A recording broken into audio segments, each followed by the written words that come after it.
It's extraordinarily humbling, and I mean, it's kind of beautiful in a way that as creators we get to do something that's true to our hearts, and then other people pick up on that same sort of passion. We're taking all these risks with the game and making a more complicated game, a more nuanced story than we've ever done before, and it's something we really wanted to play, but we had no idea what the public, how they would react to it. And of course it was really, really exciting for us to see that people didn't just buy into it, but they were really excited about the world and the story and the themes and the subtext that we were putting into it.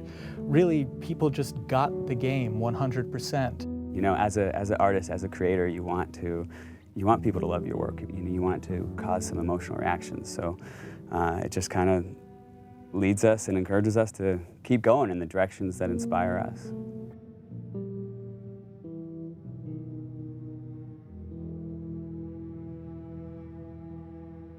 The Last of Us: American Dreams, the graphic novel we released through Dark Horse, co-created by Faith Erin Hicks, the co-writer and amazing artist on that comic book. And it introduces the character of Riley.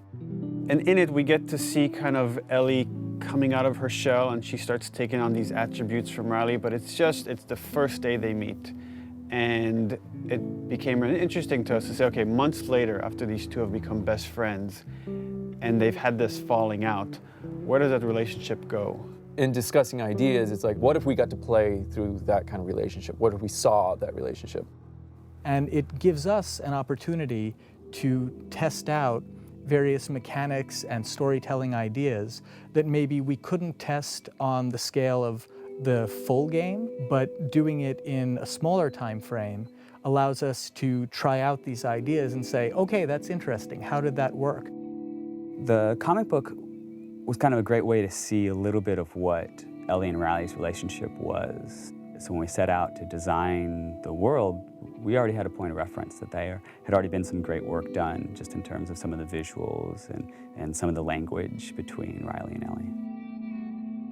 I think we had a sound story pretty early on that we felt was compelling enough to okay, that justifies us moving forward with the idea of single-player DLC. Now you have a team of some burnt-out, frazzled people that you're trying to say, like, okay, guys, let's go again. Can we do it again? And that's a lot. That's a lot to ask of anybody after 3.5 years of grind. We kind of right away knew we wanted to focus on Ellie. We wanted to tell a little bit more about who she was before all this. We also felt like some people were wondering what happened in that time span between when Joel gets really injured and then you play as Ellie. And I felt like I wanted to meet Riley. Like I want to know her. I read a little bit from like the comics, and you kind of had this image in your head in the character, but you kind of really don't meet them until you start to see them. And once you get the actor in there, once you get these people, they really start to come out. All this time I thought you were dead. Yeah. It was interesting sort of this time around to be with someone new. When Yanni came in during casting, I was like, that's totally who I saw in the comic book. That's totally her, that's totally who I heard. You need to cast her. I was a bit intimidated to kind of come on to something that's so big. It's different, Ashley started with it, and you're, coming in, I guess, as a sophomore, you know what I mean? Like, you feel like, oh gosh, am I gonna fit in? And then, will I really be able to live up to the standard that's so high? With The Last of Us, we got to see the events that led to who Joel is during the game. We never get to see that with Ellie. With Ellie, we're picking her up at the outset of the journey. What this DLC really allowed us to do is focus on Ellie's life prior to that journey. And we get to see, she's just a kid, ultimately. Despite, the journey she's about to go on, you get to see her have fun, and you get to see her playing with her best friend, and you get to see her be romantic with someone. You definitely see a very different side to Ellie. Being with another teenage girl sort of brings out that playfulness and that silliness that you see glimpses of that with Joel, but it's different hanging out with a 40-year-old dude. You know Ellie as this really tough, strong kid that has gone through so many crazy things and has seen so many things, to this other side of her, a little bit more vulnerable, softer side of her through the eyes of Riley. So it's a really interesting relationship there because you get to see somebody who really influenced who Ellie is and taught her how to survive and be strong. And then you see that playful Ellie, and you see the events that are shaping her and changing her, and how she loses the one person in this world that she cares for. And then you understand why she's willing to fight tooth and nail to not lose Joel. She's already lost this person that she loved. She's not about to let it happen again.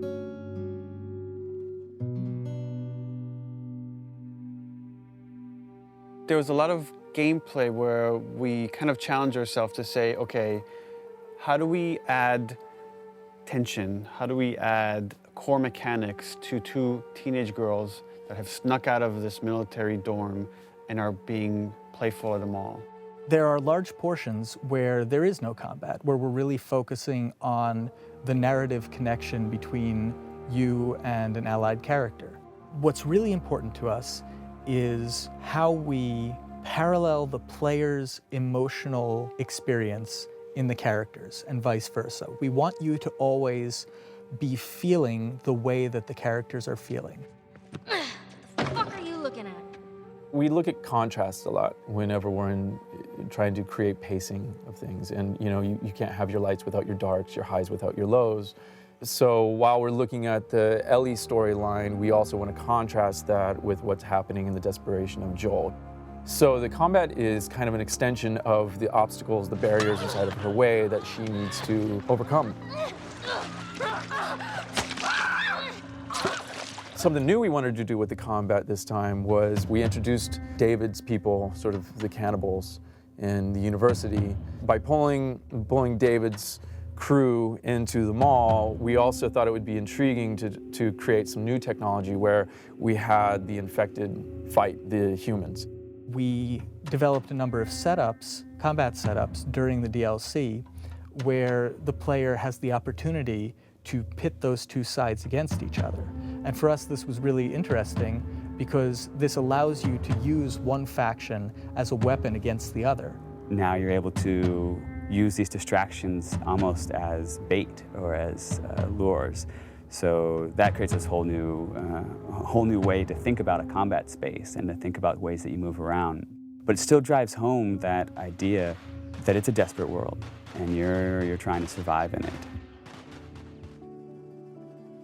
The main themes that we're playing with, I think, are love and loss and, on some level, devotion. What lengths do you go to protect the ones that you care about?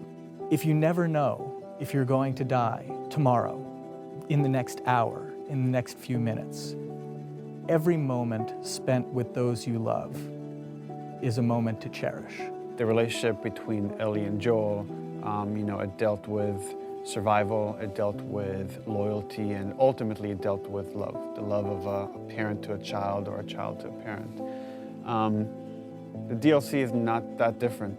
In this world, all you really have are your relationships and your friends. I mean, that becomes everything. And I think that's sort of reiterated in the DLC. One of the great things about Last of Us was how much people related to Ellie and enjoyed Ellie and saw her as this strong character. And here we'll get to see how her time with Riley has become that and something that propelled her to be able to go on this journey with Joel.